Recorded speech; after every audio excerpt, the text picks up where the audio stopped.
नमस्कार, मी कविता। आज समोर आलेलं अशोक खरात प्रकरण केवळ एक गुन्हेगारी घटना नसून समाजातील अंधश्रद्धा, मानसिक कमकुवतपणा आणि विश्वासाच्या गैरवापराचं भयावह उदाहरण आहे।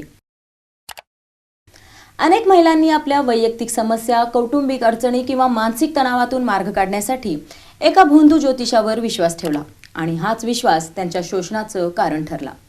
या प्रकरणात सर्वात धक्कादायक बाब म्हणजे कोणतीही स्पष्ट बळजबरी न करता महिलांना आपल्या जाळ्यात ओढण्याची पद्धत। चौकशी दरम्यान अशोक खरातने स्वतः कबूल केलं की त्याने कोणतंही वशीकरण किंवा चमत्कार केला नाही, तर ही सगळी हातचलाकी आणि मानसिक नियंत्रणाची खेळी होती। म्हणजेच तो महिलांच्या भावनांवर, त्यांच्या भीतीवर आणि त्यांच्या समस्यांवर नियंत्रण मिळवत होता। दुनिया झुकती है, झुकाने वाला चाहिए असं म्हणत त्याने केलेली कबुली हे दाखवते की तो स्वतःला परिस्थितीवर नियंत्रण ठेवणारा समजत होता। जे लोक त्याच्याकडे मदतीसाठी आले त्यांच्याच विश्वासाचा त्याने गैरफायदा घेतला।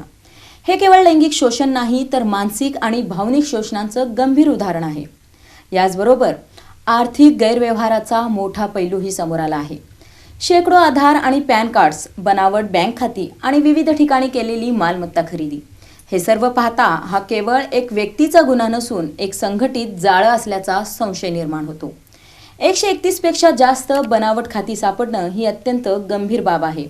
या संपूर्ण प्रकरणातून एक मोठा प्रश्न समोर येतो, समाजात अजूनही अंधश्रद्धा आणि भोंदूगिरीला एवढे स्थान का आहे?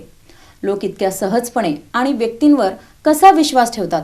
आणि सर्वात महत्त्वाचं म्हणजे अशा घटनांना रोखण्यासाठी आपण समाज म्हणून किती जागरूक आहोत? आज गरज आहे ती जागरूकतेची, प्रश्न विचारण्याची आणि अंधविश्वासाला नकार देण्याची। कारण अशा घटनांमधून फक्त एक आरोपी उघड होत नाही, तर समाजातील एक मोठी कमजोरीही समोर येते। या बाबतीत तुमचे काय विचार आहेत आम्हाला कमेंट्समध्ये नक्की कळवा आणि अशाच व्हिडिओसाठी आमच्या चॅनलला लाईक करा, शेअर करा, सबस्क्राईब करा आणि फॉलो करा।